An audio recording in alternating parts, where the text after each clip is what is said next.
তাহলে কত বড় বাপজি শক্তিশালী ছিল উমার। বিশ্বনবী বলেন, ওমর, আমি দেখেছি তুমি ঈমান আনার পূর্বে প্রকাশ্য কলেমার দাওয়াত দিতে পারি নাই।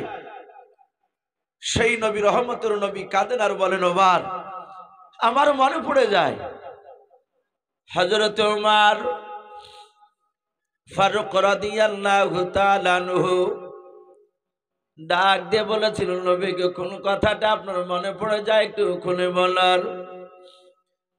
আমার বিশ্ব নবী বলেন, ওমর,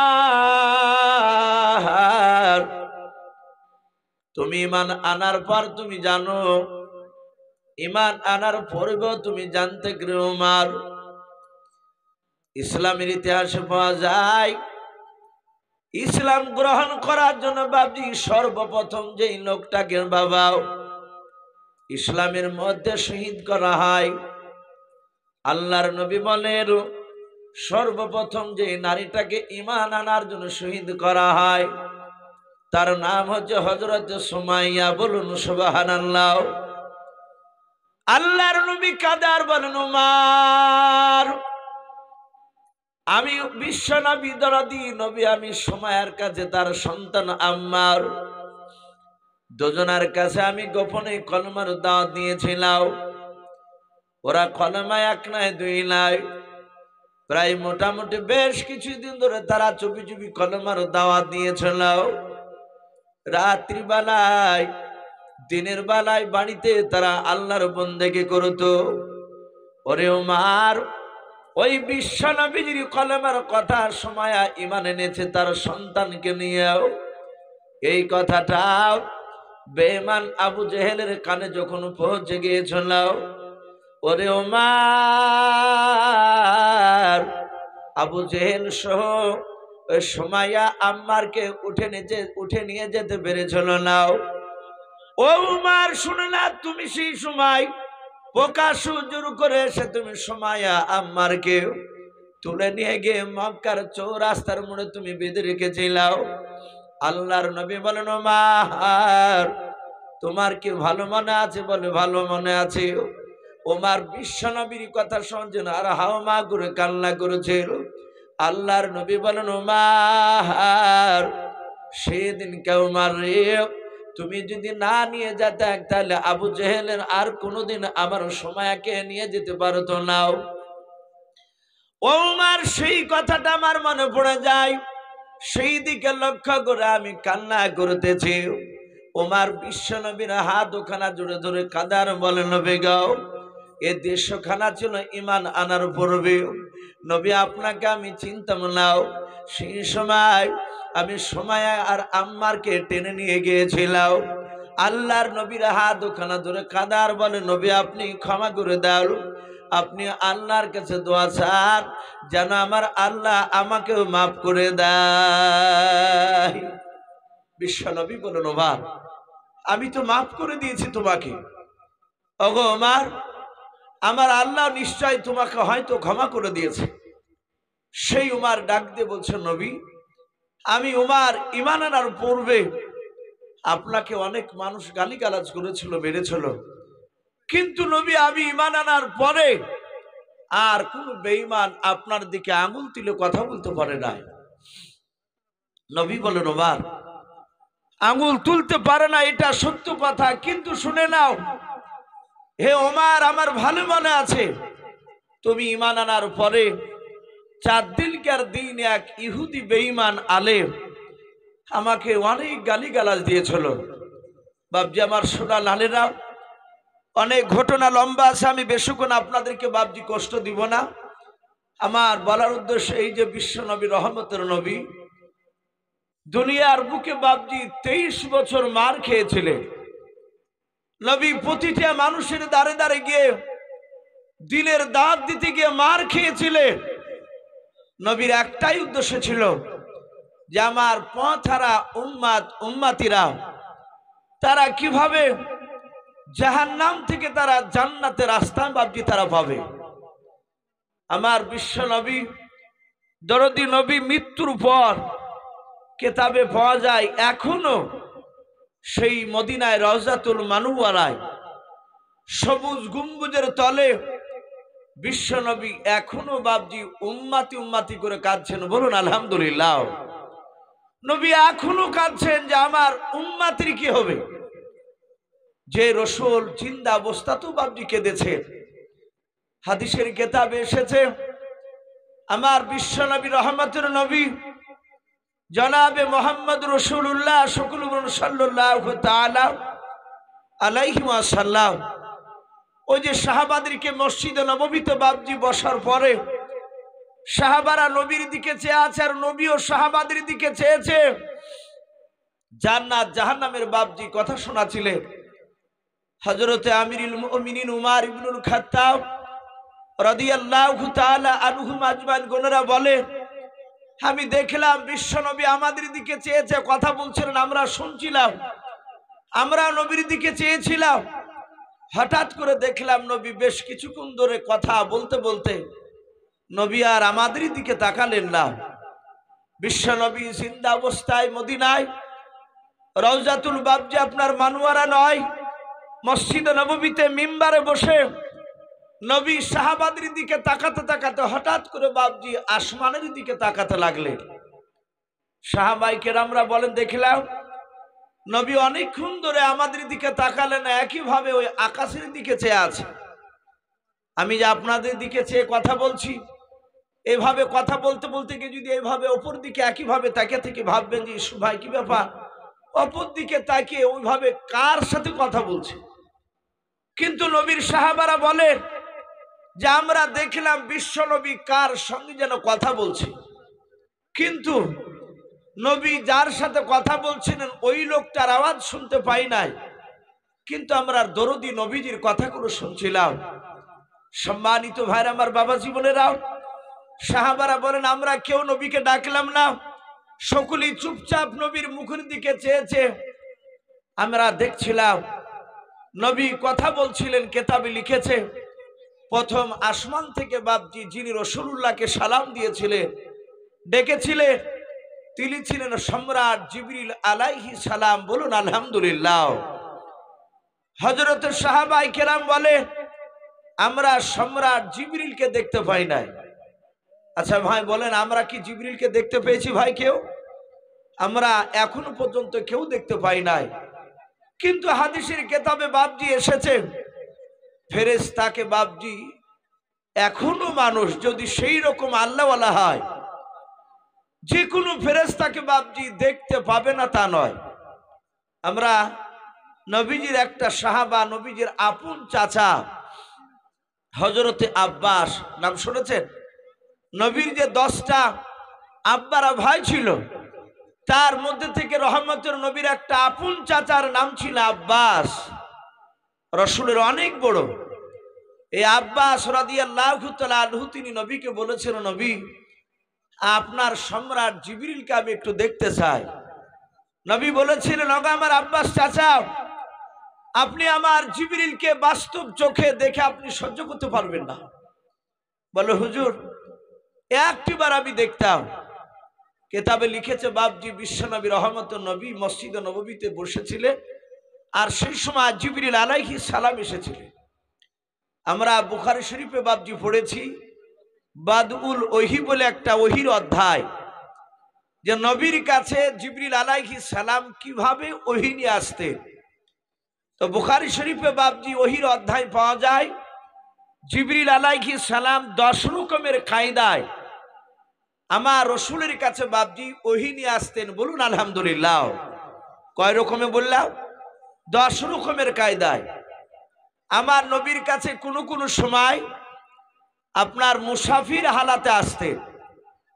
সাহাবারা কেউ চিনতে পারতো না যে ইনি সম্রাট জিবরিল, কিন্তু নবী জানতে পারতেন ইনি সম্রাট জিবরিল আলাইহিস সালাম। ভাই আমার, নবীর সাথে কথা হতো মসজিদ থেকে বাপজি যে কোনো জায়গা যেখানে নবীর সাথে কথা বলতো মুসাফির হালাতে, সেখান থেকে কিছুটা যাওয়ার পর অদৃশ্য হয়ে যেত। নবী বলতেন ওগো সাহাবারা তোমরা চিনতে পারলে ওই লোকটাকে এসেছিল? বলে না হুজুর, লোকটার ভঙ্গিমা তার চেহারা দেখে মনে হলো আমাদের মক্কার নয়, সে মক্কার বাহিরকার কোন মুসাফির মানুষ। নবী মুচকে হাসি দিয়ে বলতেন উনি পৃথিবীর কোনো বান্দা নয়, উনি সম্রাট জিবরিল আলাইহিস সালাম। বলুন আলহামদুলিল্লাহ। এ একরকম। আবার কোন সময় বলা হয়েছে বাপজি লোহার জিঞ্জিরি যেমন টানলে ঝুনঝুন করে শব্দ হয়, নবীজির কাছে ওই রকম আওয়াজ হতো। নবী এইভাবে আকাশের দিকে তাকে বুঝতে পারতেন সম্রাট জিবরিল ওহী নিয়ে এসেছে। নবী জিবরিলের কাছ থেকে কথা শুনতে। আবার কোন সময় নবীজির একজন দামি সাহাবা ছিলেন, যিনার নাম কেতাবে লিখেছে হযরতে দাহিয়াতুল কলবি। নাম শুনেন নাই? খুব দামি সাহাবা। এই দাহিয়াতুল কলবি সাহাবার রূপ ধরে জিবরিল আলাইহিস সালাম আসতে। তা আল্লাহর নবী বলেন, ওগো আমার আব্বাস চাচা, আপনি আমার জিবরিলকে দেখলে সহ্য করতে পারবেন না।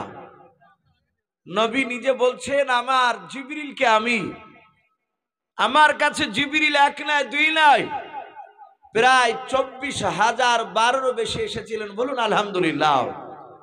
কত হাজার বললাম বা? 24,000।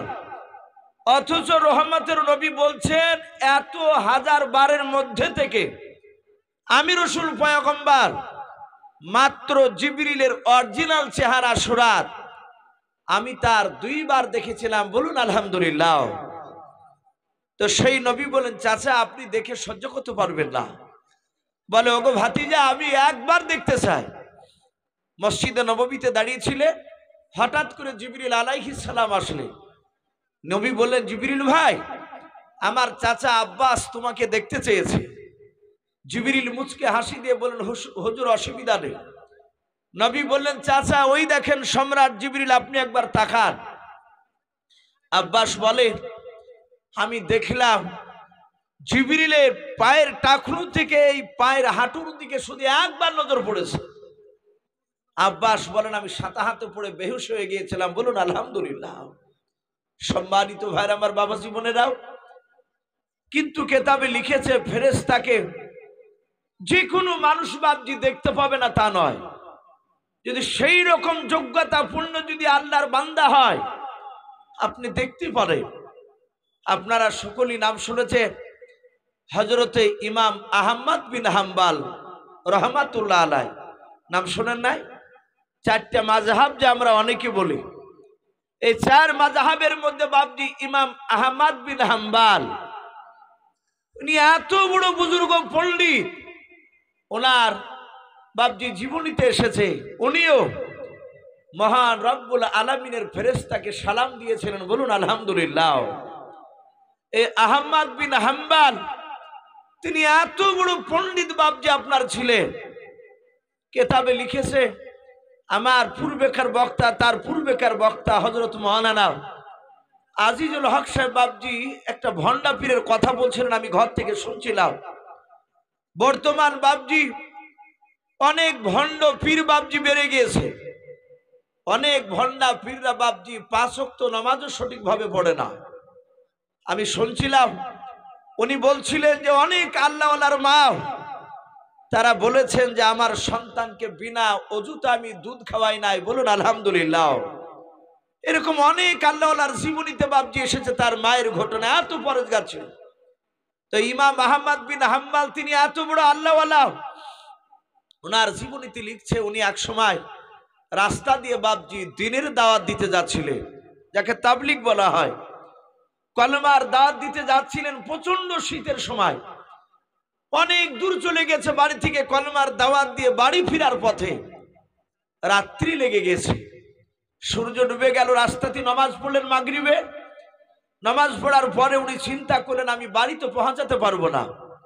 যত হেঁটে যাচ্ছে তত বাপজি অন্ধকার ঘনিয়ে আসছে, আর প্রচন্ড শীত লাগছে সেই ইমাম আহমদ বিন হাম্বলকে। ওনার শরীরে বাপজি শীত বস্ত্র সেরকম ছিল না, পাতলা পাঞ্জাবি, মাথায় বাপজি পাগড়ি। রাস্তা দিয়ে বাপজি হাঁটছিলেন। উনি চিন্তা করলেন কোথায় আশ্রয় নেওয়া যায়। উনি মরুভূমির ময়দান দিয়ে বাপজি হেঁটে রাস্তা দিয়ে যেতে যেতে দেখলেন একটা রাস্তার ধারে বাপজি একটা ছোট্ট ঝুপড়িখানা ঘর, মাটির ছোট্ট একটা ঘর।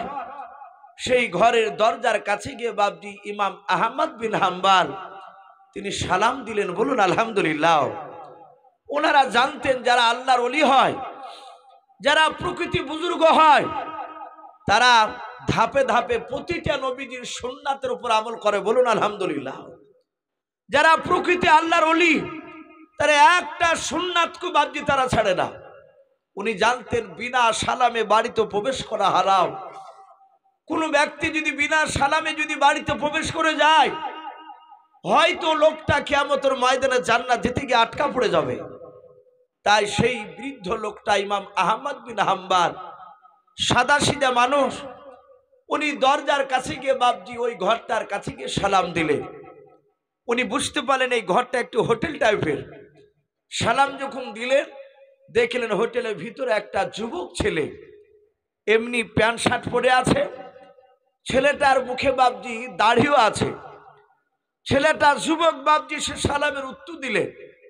ইমাম আহমদ বিন হাম্বল বললেন, বাবা রাত্রি হয়ে গেছে, আমি বাড়ি পৌঁছাতে পারবো না, তাই একটু দয়া করে তোমার এই ঘরের ভিতরে একটু থাকার আমাকে অনুমতি দিবা? যুবকটা বলল, চাচা আপনি আসুন, অসুবিধা নেই।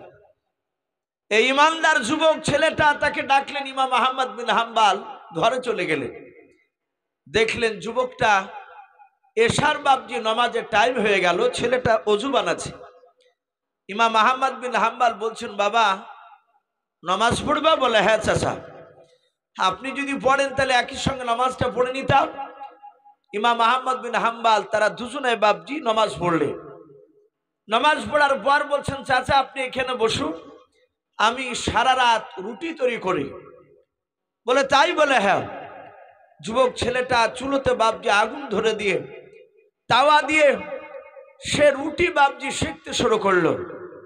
যুবক ছেলেটার দৃশ্যখানা দেখে বৃদ্ধ লোকটা ইমাম আহমদ বিন হাম্বল ডাক দিয়ে বলে, বাবা আমাকে প্রচন্ড শীত লাগছে, যদি কিছু মনে না করো তোমার চুলহার গুড়িতে একটু আগুনের তাপ খেতে দিবা? বলুন সুবহানাল্লাহ। কত বড় বুজুর্গ দেখুন, আগুনের তাপ খাওয়ার জন্য অনুমতি নিচ্ছে। বলে, বাবা একটু বসতে দিবা? যুবক ছেলেটা বলল, চাচাজি যদি আপনি আমার চুলহার গুড়িতে যদি বসে আমার একটু সুবিধা হবে। বলে, কি? বলে, আপনি পাশে বসে থাকলে আমার ঘুম আসবে না, আমি রুটি তৈরি করতে আমার সুবিধা হবে, আপনি বসুন, অসুবিধা নেই। ইমাম আহমদ বিন হাম্বল আঙ্গুলে তসবি গুনছে, মনে মনে বাপজি তিনি তসবি পাঠ করছে। আর যুবক ছেলেটা বাপজি উনিও রুটি তৈরি করছে। ইমাম আহমদ বিন হাম্বল তসবি গুনছেন আর উনি মনে মনে বাপজি ওই যুবকটার দিকে তাকাচ্ছে।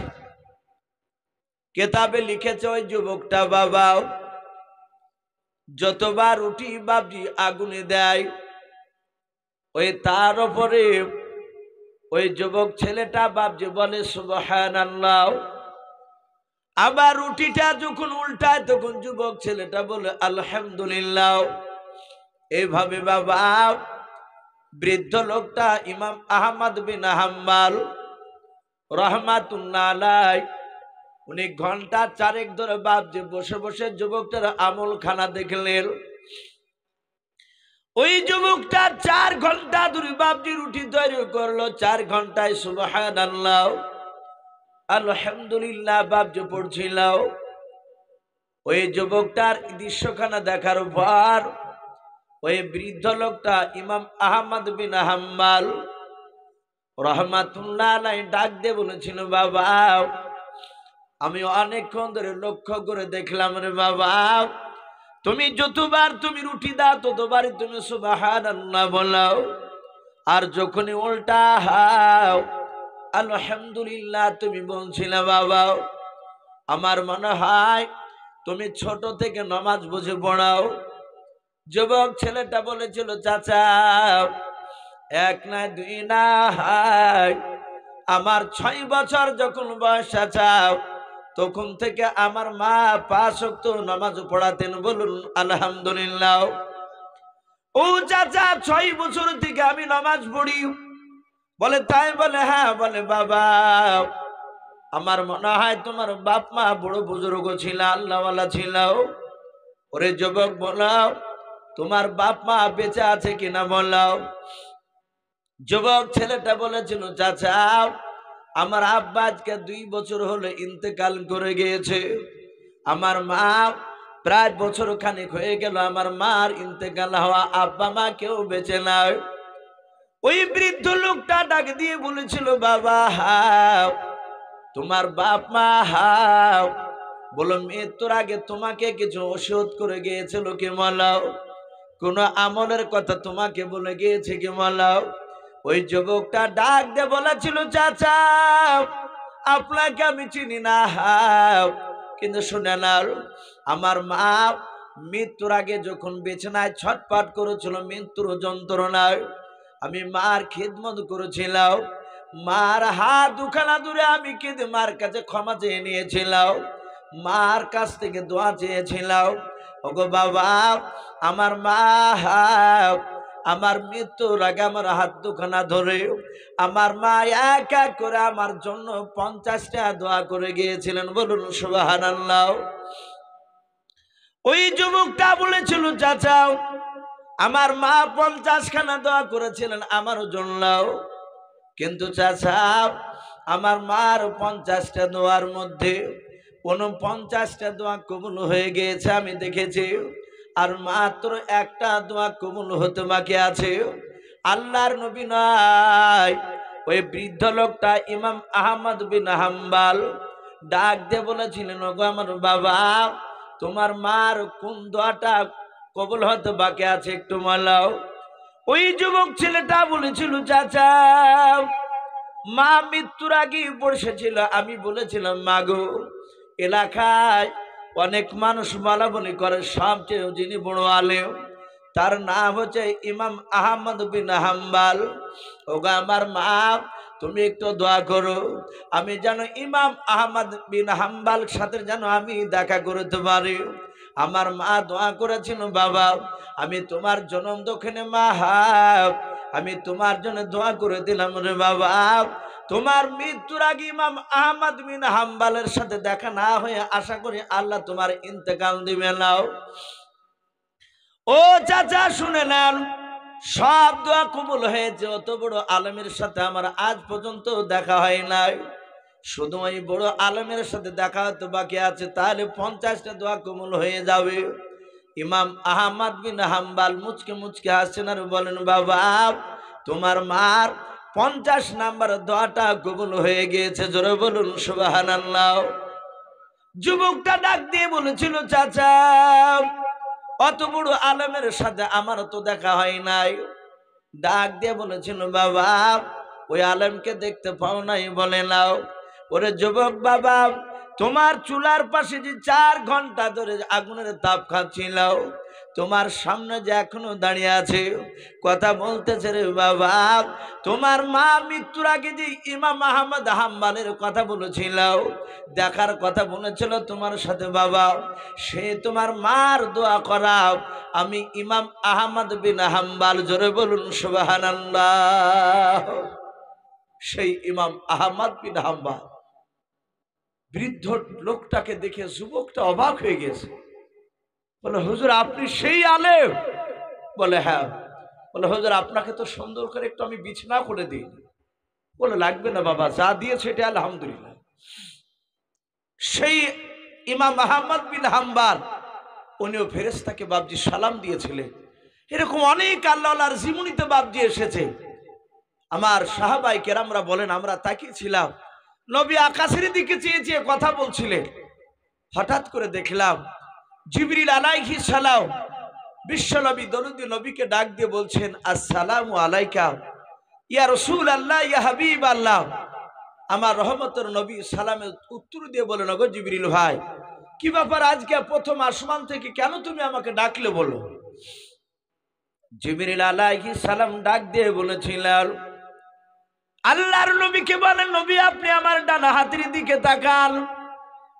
জিবরিল আলাইহিস সালাম যখন নবীকে ডান হাতের দিকে তাকাতে বললেন, জিবরিলের আমার দরুদে নবী আমার মসজিদে নববী থেকে মিম্বার থেকে বাবা আসমানের দিকে তাকালেন। জিবরিল আলাইহিস সালামের হাতের দিকে তাকানোর পর জিবরিল বলেন, নবী আপনি আমার ডান হাতে কি দেখতে পাচ্ছেন একটু বলার?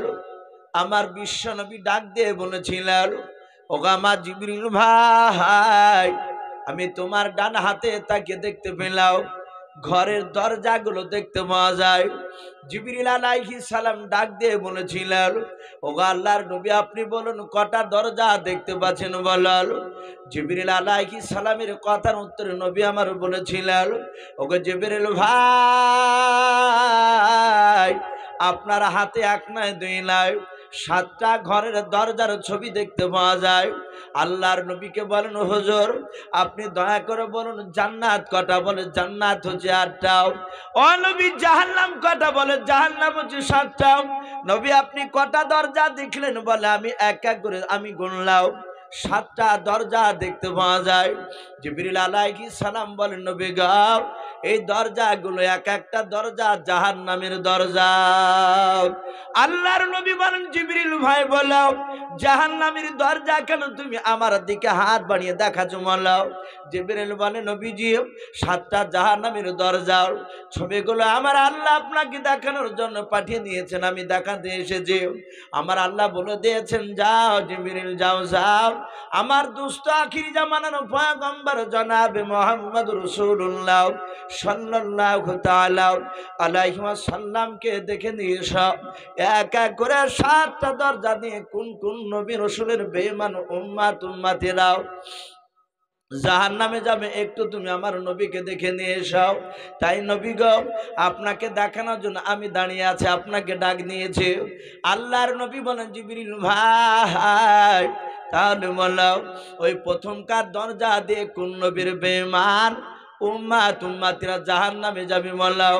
হযরত জিবরিল আলাইহিস সালাম ডাক দিয়ে বলেছেন, নবী গো এই প্রথমকার দরজা দিয়ে হযরত আদম শফিউল্লাহ আলাইহিস সালাম, হযরত শীষ নবী আলাইহিস সালাম, হযরত দানিয়াল আলাইহিস সালাম, হযরত জাকারিয়া আলাইহিস সালাম, এইভাবে বাপজি বেশ কয়েকটা নবী রাসূলের নাম করলেন।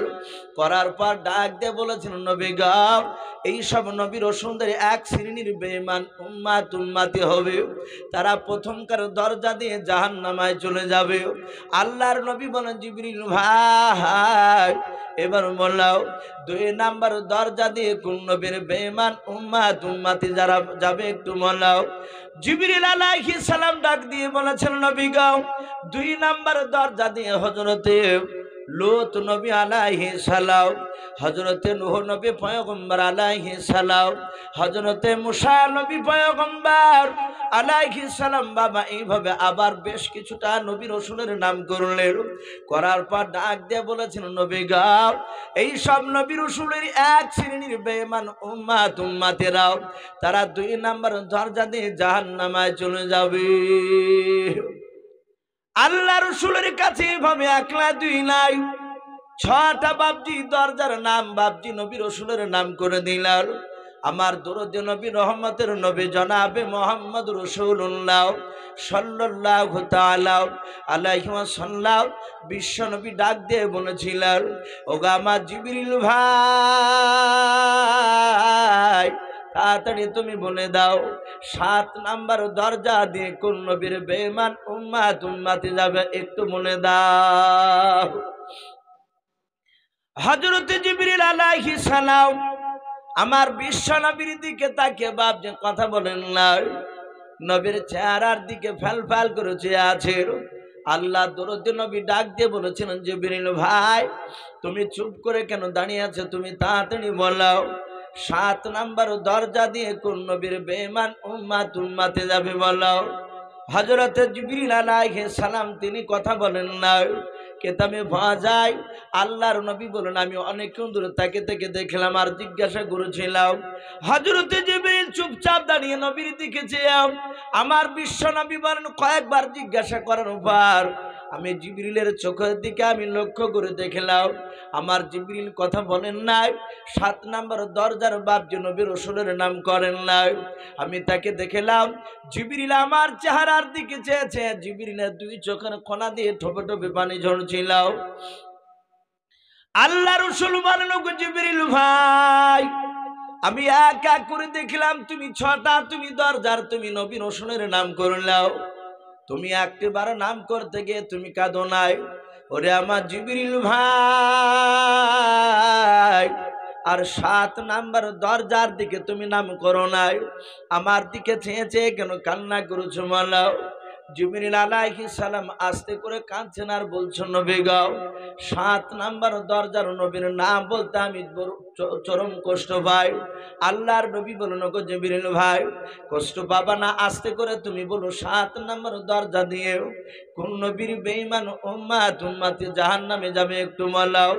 আল্লাহ রাসূলের দিকে আস্তে করে বলেন, নবী 7 নাম্বার দরজা দিয়ে ওগো নবী আপনি মুহাম্মদ রাসূলুল্লাহ সাল্লাল্লাহু তাআলা আলাইহি ওয়াসাল্লাম, আপনি আখিরি জামানার শেষ নবী বলে হাও। ওগো নবী কিয়ামত পর্যন্ত আপনার এক শ্রেণীর বেঈমান উম্মত উম্মতি হবে।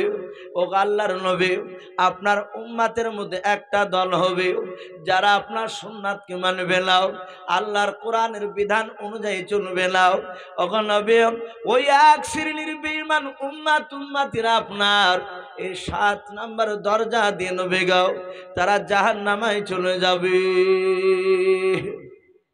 বিশ্বনবী দরুদ নবী আবার জিবরিলের মুখ থেকে কথাটা শোনার পর নবী হাওমাও করে কাঁদতে লাগলেন মসজিদে নববীতে। সাহাবায়ে কেরামরা বলে, আমরা দেখলাম নবী হাওমাও করে কাঁদতে কাঁদতে নবী মসজিদে নববী থেকে সোজা বেরে দরজা দিয়ে বাপজি বাড়ির দিকে চলতে শুরু করলেন। মুরব্বী সাহাবা আবু বকর সিদ্দিক রাদিয়াল্লাহু তাআলা আনহু তিনি বলে, ওগো আমার সাথী ভাইরা, কেউ রাসূলকে পেছন দিক থেকে ডাকবা না, আমার নবীকে ডেকো না। আমার নবী চরম ব্যথা পেয়েছে আর নবী কাঁদছেন আর চলে যাচ্ছেন। ওগো মালিক, আমি তোমার আখিরি জামানার রাসূল, আমার কিয়ামতের ময়দানে আমি নবী জান্নাতে থাকবো আর আমার উম্মত উম্মতিরা জাহান্নামে যাবে, আমি সহ্য করতে পারবো না। বলুন আলহামদুলিল্লাহ। আমার বিশ্ব নবী কাঁদতে কাঁদতে বাপজি চলে যাচ্ছে। সাহাবারা বলেন, কেউ ডাকবা না। আমার রাসূল বাড়ি চলে গেলে, কিন্তু কেতাবে লিখছে বাপজি রাসূল বাড়িতেও ঢুকে নাই, বাড়ির পাহা দিয়ে বাপজি রাসূলুল্লাহ বেরিয়ে চলে গেলেন। সাহাবায়ে কেরামরা চিন্তা করলেন, নবী ব্যথা পেয়েছেন, এখন চলে গেলে হয়তো নবী মাগরিবের সময় আসবে, মাগরিবে না আসলে এশাতে আসবে। সাহাবারা জানতে নবী আমাদেরকে একটি বেলা আড়াল করে থাকতে পারে না। বলুন আলহামদুলিল্লাহ। এত নবী বাপজি সাহাবাদেরকে ভালোবাসতেন আর সাহাবারাও বাপজি রাসূলুল্লাহকে ভালোবাসতেন। তাই সাহাবায়ে কেরাম বাপজি আসর পড়লে, মাগরিব পড়লে, এশা পড়ে অপেক্ষা করলে, নবীকে দেখতে পেলেন না। তারপরের দিন আবার ফজর পড়লে, ফজর পার হয়ে গেল রাসূল আসলেন না, জোহর পার হয়ে গেল রাসূলুল্লাহ আসলেন না। এইভাবে কেতাবে লিখেছে বাপজি 3 দিন পার হয়ে 4 দিনকার দিন বাপজি ফজর নামাজ আবু বকর ইমামতি করে দাঁড়ালে, ইমাম হয়ে নামাজ পড়ালে। আবু বকর ডান দিকে বাম দিকে সালাম ফিরে আবু বকর সিদ্দিক কাঁদছেন আর বলছেন, ওগো আমার সাথী ভাইয়েরা, আজ বিশ্ব নবীর 4 দিন হতে চললো, আমার নবী আমাদের কাছ থেকে কাঁদতে কাঁদতে বিদায় নিয়েছে, নবী বাড়ি চলে গিয়েছে, আজ রাসূল সাল্লাল্লাহু আলাইহি ওয়াসাল্লাম তিনি আজও আসেন নাই। ওগো আমার সাথী ভাইয়েরা, চলো আমরা বিশ্ব নবীর বাড়িতে গিয়ে রাসূলকে দেখি নবীজির কি হলো, নবী কেন আসে না। সাহাবায়ে কেরামরা বলেন, আমরা সকলেই চলে গেলাম। যার পর হযরতে আবু বকর সিদ্দিক রাদিয়াল্লাহু তাআলা আনহু তিনি দলের সবার আগে আছে। আবু বকর বাড়ির দরজা রাসূলের দরজায় গিয়ে সালাম দিলে, আসসালামু আলাইকা ইয়া রাসূলুল্লাহ। যাহাতে বাপজি নবীজির সালাম বাড়িতে দিলে নবীকে, সাহাবারা ভেবেছেন রাসূলুল্লাহর হয়তো আওয়াজ বেরিয়ে আসবে। নবীজি বাপজি উত্তর দিলেন না, নবী সালামের উত্তর আসে না। ভিতর থেকে দেখছে হযরতে বিশ্ব নবীর কলিজার টুকরা বিটি মা ফাতেমাতুজ জোহরা রাদিয়াল্লাহু তাআলা আনহা তিনি সালামের উত্তর দিয়ে বেরিয়ে আসছেন। বলুন সুবহানাল্লাহ। ফাতেমা বেরিয়ে দরজাটা খুলি কাঁদছেন আর বলছেন, ওগো আব্বা। তাকে দেখছেন আব্বা নেই। আবু বকরকে ডাক দিয়ে বলছেন, ওগো আব্বার বন্ধুরা, আমার আব্বা কই? আবু বকর বলছেন, ওগো ফাতেমা, তোমার আব্বা আজকে 4 দিন হলো মসজিদে নববী থেকে কাঁদতে কাঁদতে চলে এসেছে। তোমার আব্বা তো 4 দিন হলো যায় নাই। হযরতে ফাতেমা বলছেন আমার আব্বা 4 দিন থেকে বাড়িতে আসে নাই। আমি ধারণা করেছিলাম যে আমার আব্বা আপনাদের সাথে হয়তো মসজিদে নববীতে আছে। ফাতেমা কাঁদতে লাগলে যে আমার আব্বা একটি বেলা আমাকে না দেখে থাকতে পারতেন না। বিশ্বনবী ফাতেমাকে এত ভালোবাসতেন। আর সেই নবীজি বাড়িতে নাই। হযরতে আবু বকর তিনি হাউমাউ করে কেঁদে উঠলেন। উনি বুঝতে পারলেন, আবু বকর মনে মনে ধারণা করলেন আমার রাসূলুল্লাহ আর পৃথিবীর বুকে জিন্দা নাই। আমার মনে হয় বিশ্বনবীকে বেঈমানরা ধরে হয়তো জবাই করে দিয়েছে। আবু বকর চিৎকার করে বলেছিল, ওগো বন্ধুরা, আমার বিশ্বনবী যদি দুনিয়ার বুকে জিন্দা না থেকে বেঁচে না থাকে তাহলে আমাদের বেঁচে থেকে আর কোনো লাভ হবে না। আমরা নবীকে না দেখলে থাকতে পারবো না। আমার বিশ্বনবী রহমতের নবীরা এত পাগল পারা ছিলেন বাপজি বিশ্বনবীকে নিয়ে, এত মহব্বত করতে। এই বিশ্বনবীর ইন্তেকালের ঘটনাতে বাপজি সিরাতে হালবিয়া বলে একটি কিতাব, তাতে একটা ঘটনা এসেছে। আমার বিশ্বনবী বাপজি ইন্তেকাল করেছে, কিন্তু রাসূলুল্লাহর বাপজি এই গুণগুলো নবীজির ব্যবহার মক্কার বাইরে মদিনার বাইরে অনেক জায়গায় পৌঁছে গিয়েছিল। অনেক সাহাবার চরিত্র দেখে বাপজি অনেক ইহুদি বেঈমানরা তারা নবীর উপর ঈমান এনেছিল, বলুন আলহামদুলিল্লাহ। কিন্তু অনেক বেঈমানরা তারা রাসূলুল্লাহকে বাপজি দেখে নাই, কিন্তু সাহাবাকে দেখি ঈমান এনেছে। কিতাবে লিখেছে রাসূল ইন্তেকাল করেছে মাত্র 3 দিন পার হয়েছে, নবীকে মাটি দিয়েছেন তার পরের দিন ওই এক ইহুদির সন্তান সে সাহাবার কথা শুনে ঈমান এনেছে। সে সোজা মদিনাতে বাপজি চলে এসেছে। আসার পর সেখানে আবু বকর, ওমর, হযরত আলী, হযরত উসমান, হযরত তালহা রাদিয়াল্লাহু তাআলা আনহুম আজমাইন গুণ আরো বিশিষ্ট দামি দামি সাহাবা, তারা সকলে বসে কান্না করছে, চোখ দিয়ে পানি পড়ছে, রাসূলুল্লাহ নাই। কিন্তু সেই ইহুদির সন্তান নতুন মুসলমান, সে নবীকে দেখে নাই। সে কাছে এসে বলল, আইনা মুহাম্মদ উহিব্বুহু, ওগো ভাই বলো তোমাদের মধ্যে মুহাম্মদ সাল্লাল্লাহু আলাইহি ওয়াসাল্লাম উনি কে, সেই নবী কোনটা, একটু আমাকে দেখে দাও। আমি উহিব্বুহু, তাকে আমি বড্ড ভালোবেসে ফেলেছি, বলুন আলহামদুলিল্লাহ। হযরতে আবু বকরের দিকে আঙুল দিয়ে বলছেন, ভাই আপনি কি মুহাম্মদ সাল্লাল্লাহু আলাইহি ওয়াসাল্লাম? আবু বকর কাঁদছেন আর বলছেন, না আমি মুহাম্মদ সাল্লাল্লাহু আলাইহি ওয়াসাল্লাম নয়, আমি নবীর সাহাবা আবু বকর। এরা রাসূল ইন্তেকাল করেছে কথা বলতে পারছেন না, নবী মারা গিয়েছে কথা বলতে পারছেন না। হযরতে আলী বলছেন, ভাই ওই মসজিদে নববীর ভিতরে যাও, ওখানে গিয়ে খোঁজ নাও। মসজিদে নববীর দরজার কাছে গিয়ে দেখেন সাহাবায়ে কেরামরা সকলেই হাঁটুর ভিতরে বাপজি মাথা ভরে দিয়ে কাঁদছে। রাসূলুল্লাহর সঙ্গে কাতর হয়ে তারা কাঁদছে, নবী নাই, নবীকে দাফন করে দিয়েছে। আর সেই নতুন মুসলমান সেই মসজিদে নববীর দরজায় কাছে গিয়ে বলছে, মা মুহাম্মদ উহিব্বুহু, এই বলো তোমাদের মধ্যে মুহাম্মদ সাল্লাল্লাহু আলাইহি ওয়াসাল্লাম কোন ব্যক্তি, নবী কে, একটু আমাকে জোরে বলো, আমি তাকে দেখব। আমি তার সাহাবার বুক থেকে আমি তার চরিত্র কথা শুনেছি, আমি কলেমা পড়েছি, তাকে উহিব্বুহু, তাকে বড্ড ভালোবেসে ফেলেছি। বলো তাকে না দেখলে আমি আর থাকতে পারছি না, একটু বিশ্বনবী কোনটা একটু দেখাও, আমি জান ভরে তার চেহারাখানা দেখব। সাহাবায়ে কেরামরা হাওয়া করে কাঁদতে লাগলেন। মসজিদে নববীর ভিতর থেকে বাবা আরো কান্না রোল বেড়ে গেল। হযরত ওমর দেখলেন সাহাবারা পাগল হয়ে যাবে। হযরত ওমর বাপজি কাছে এসে ওই নতুন মুসলমানটাকে, ইহুদের বাপজির সন্তান নতুন মুসলমান সাহাবা, ওই ব্যক্তিকে ডাক দিয়ে ওমর বলেছিলেন, ভাই সত্যি তুমি নবীকে দেখো নাই? বলে নাও।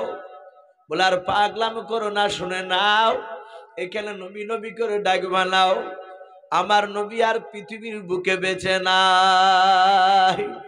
ওই দেখো নবীজির কবরখানা তুমি দেখে নাও, গতকালকে থেকে দাফন করে দিয়েছে। তাই সাহাবারাও নবীর প্রেমে পাগল হয়ে তারা কাতর হয়ে কান্না করতেছে। নবী কয়, নবী কয় নবীকে দেখি, নবীকে বড্ড ভালোবেসেছে। এই আওয়াজ কোন সাহাবার সামনে আর করবা না। ওরে ভাই, নবী কথা যত বলছো তত আমাদের মনে হয় বুকটা ফেটে যাচ্ছে। সাহাবারা এত ভালোবেসেছিল। ওই ব্যক্তি আর থাকতে পারলো না। ওমরের কথা শুনে বাপজি মসজিদে নববী থেকে একটু দূরে বাপজি চলে গেলেন দরজার কাছ থেকে। যাওয়ার পর ওই ব্যক্তি সেজদায় পড়ে আল্লাহকে ডেকে কাঁদে কেঁদে বলেন, ওগো আল্লাহ, যে নবীকে দুই চোখ দিয়ে দেখতে পারলাম না, ওই নবীকে মহব্বত করে ফেলেছি গো মাওলাও। আর দুনিয়ার বুকে আমি বেঁচে থাকতে চাইলাম। এত নবীর দিবানা হয়ে গিয়েছিলেন বাবা। নবীর প্রেমে পাগল হয়ে বাপ যে চিৎকার করে কাঁদতে কাঁদতে বাবা আর সহ্য করতে না পেরে দুনিয়ার বুক থেকে বাপজি তিনি বিদায় নিয়ে চলে গেলেন। পড়ুন ইন্না লিল্লাহি ওয়া ইন্না ইলাইহি রাজিউন। এভাবে বাবা অনেক ঘটনা বাপজি এসেছে। সাহাবা আবু বকর ফাতেমার কথা শুনে বুঝতে আর বাকি থাকলো না। মনে হয় রাসূলুল্লাহ আর দুনিয়ার বুকে বেঁচে নাই। ওমর ডাক দিয়ে বলো, সাথে ভাইয়েরাও এভাবে কাঁদাকাটি করে আর লাভ নাই, চলো আমরাও গোটা মদিনায় খুঁজি। আমার রাসূলকে যদি দেখতে না পাই তাহলে জানতে হবে নবীজি আর পৃথিবীর বুকে বেঁচে নাই। আল্লাহর নবীর সাহাবারা সবাই বাপজি দুজন চারজন করে সাহাবা বাবা গোটা মদিনায় বাপজি বেরিয়ে পড়লাম। চিরুনি বাপজি তারা তল্লাশি চালাতে শুরু করলাম। দেখো নবীজি কোথায় পাওয়া যায় গেলাও। সাহাবারা বাপজি চারিদিকে চলে গেল।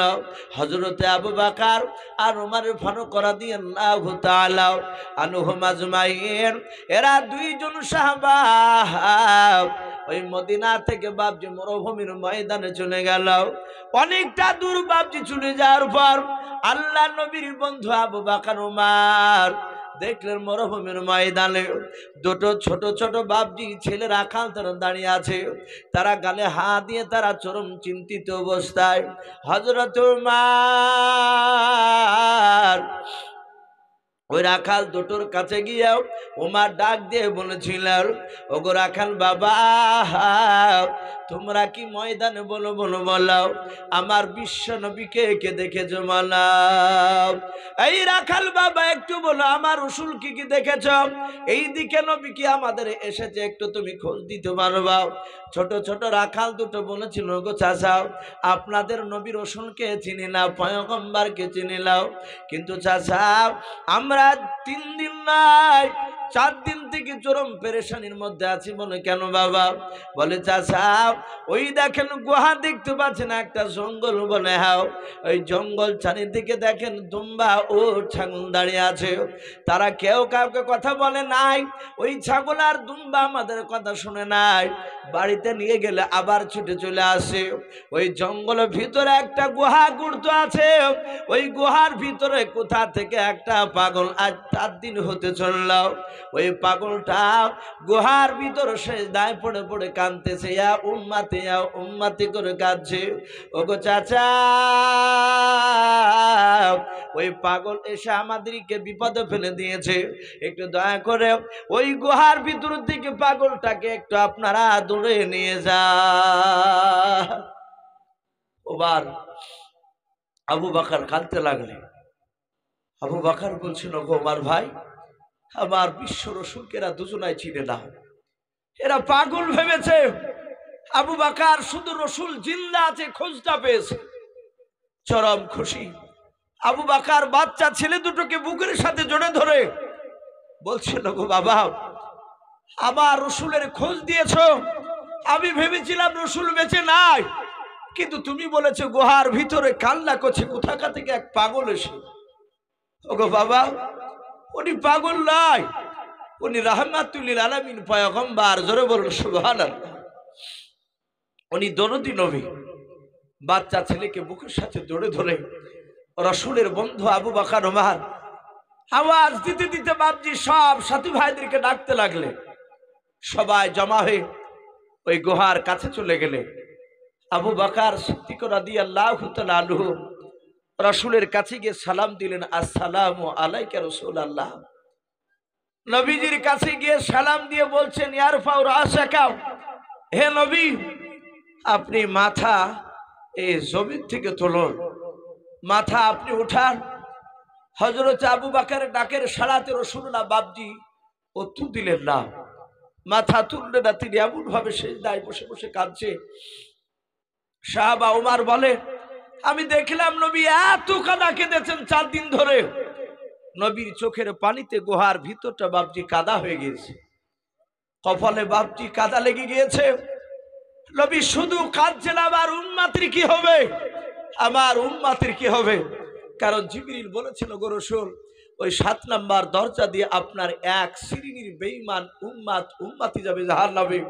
নবী আর সহ্য করতে পারে নাই, বিশ্বনবী কাঁদছে। হযরতে আবু বকরের ডাকে যখন সাড়া দিলেন না, হযরত আমিরুল মুমিনিন ওমর পেছন দিক থেকে হাত দিয়ে বলছিল, গো রাসূল, আমি সেই ওমর, যে ওমর আপনাকে চিনতে পেরেছিল না, আমি আপনাকে মারতে গিয়েছিলাম। ওগো আল্লাহর রাসূল, আমি সেই আপনার, আমি পাগল সাহাবা ওমর। ওগো নবী, আপনাকে তো আমি ভালোবাসি। ওগো নবী, আমি ওমর ডাকছি। রাসূল, আপনি তাড়াতাড়ি আপনি উঠুন। কারণ বিশ্ব নবী ওমরের সালে বাপজি বেশ কয়েকটা কথা বলেছিলেন।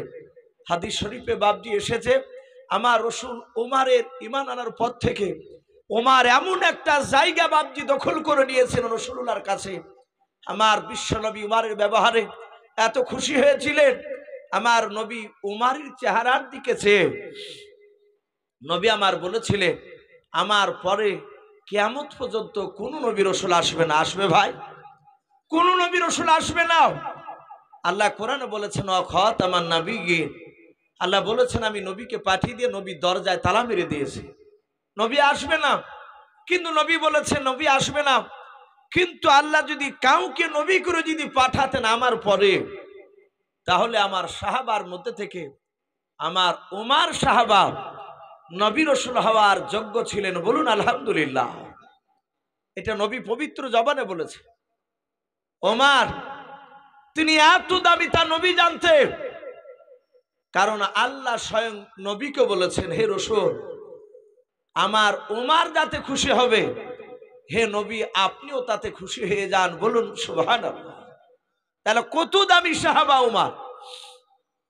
সেই ওমর নবীর পেছনে হাত দিয়ে কাঁদে আর বলে, নবী গাও, আর কাঁদবেন না, আপনি মাথাটা উত্তোলন করুন, মাথা তুলাল।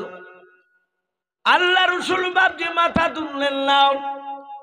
এইভাবে অনেকগুলো সাহাবায়ে কেরাম পেছন দিক থেকে বাপজি নবীকে ডাকলেন আর বলেন, ফেদাকা বি উম্মি উম্মি ইয়া রাসূলুল্লাহ, ওগো নবী আপনার পদতলে আমার পিতামাতা বিসর্জন। এক এক করে বাপজি সাহাবা বলেন আর বলেন, ইয়ার ফাওরা সাকাম, হে নবী আপনি মাথাটা তুলুন। কারো কথা বাপজি শুনলেন না। দরদি নবী আমার কান্না করে বাপজি মাথা তুললেন না। আবু বকর ডাক দিয়ে বলেছিলেন, বন্ধুরা, আমার মনে হয় কোন সাহাবার নবীকে উঠাতে পারবা না।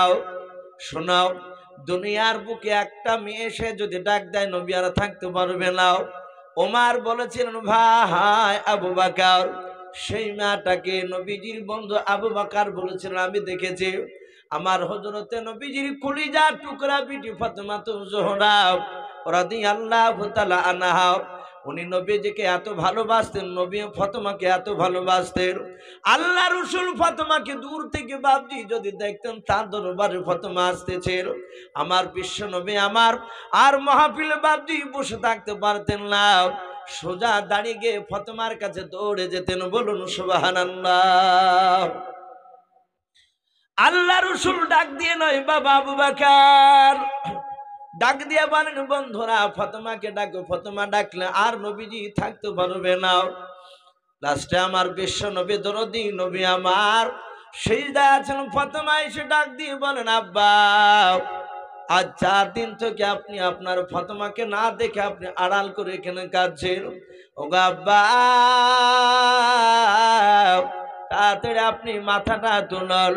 হযরতে আবু বকর নাই, ফাতেমা তো জোহরা রাদিয়াল্লাহু তাআলা আনাহার আওয়াজে বাপজি রাসূলুল্লাহ মাথা তুললেন নাও। হযরতে জিবরিল আলাইহিস সালাম আল্লাহর হুকুমে আসার পর বলছেন আসসালামু আলাইকা ইয়া রাসূলুল্লাহ ইয়া হাবিবাল্লাহ। ওগো নবী আর কাঁদবেন না, ও নবী আপনি তাড়াতাড়ি মাথা তোলন, নবী কাঁদবেন না। আর নবী সিজদা থেকে বলেন জিবরিল ভাই আমি রাসূল পয়গম্বর, কিয়ামতের ময়দানে আমি জান্নাতে থাকব আর আমার উম্মতিরা জাহান্নামে যাবে। আমি রাসূল পয়গম্বর, আমি সহ্য করতে পারবো না, আমি থাকতে পারবো না। ওরে আমার জিবরিল ভাই, আমার উম্মতকে যদি জাহান্নাম থেকে যদি জান্নাত না দেয়, কিয়ামত পর্যন্ত যদি আল্লাহ আমাকে জিন্দা রাখে, আমি কিয়ামত পর্যন্ত সিজদা থেকে মাথা তুলব না। বলুন সুবহানাল্লাহ। হযরত জিবরিল ডাক দিয়ে বলছেন ওগো রাসূল কাঁদবেন না, ওগো নবী মাথা উঠান। আদম আলাইহিস সালাম থেকে নিয়ে ঈসা রুহুল্লাহ আলাইহিমুস সালাম পর্যন্ত 1,24,000 নবী রাসূল আল্লাহ যা পাঠিয়েছে, কোন নবী রাসূলকে একটা জিনিস দেন নাই যেটা আপনাকে দিয়েছে। হে নবী আপনি উঠেন, আপনাকে মাকামে মাহমুদ দান করেছেন, বলুন আলহামদুলিল্লাহ। নবী বললেন মাথা তুলে, ওগো জিবরিল ভাই মাকামে মাহমুদ কি? বলো রাসূল কিয়ামতের ময়দানে জান্নাতীরা জান্নাতে যাবে আর জাহান্নামীরা জাহান্নামে যাওয়ার আগে তারা দাঁড়িয়ে থাকবে। ওগো রাসূল জান্নাত জাহান্নামের মিডিল জায়গায় জাহান্নামের সামনে আপনাকে একটা চেয়ার দেওয়া হবে, যে চেয়ারে আপনি বসবেন ওই চেয়ারটার নাম হচ্ছে মাকামে মাহমুদ। ওগো রাসূল ওই চেয়ারে বসে আপনি বসে বসে থাকবেন আর আপনার সামনে দিয়ে জাহান্নামীরা জাহান্নামে যাবে।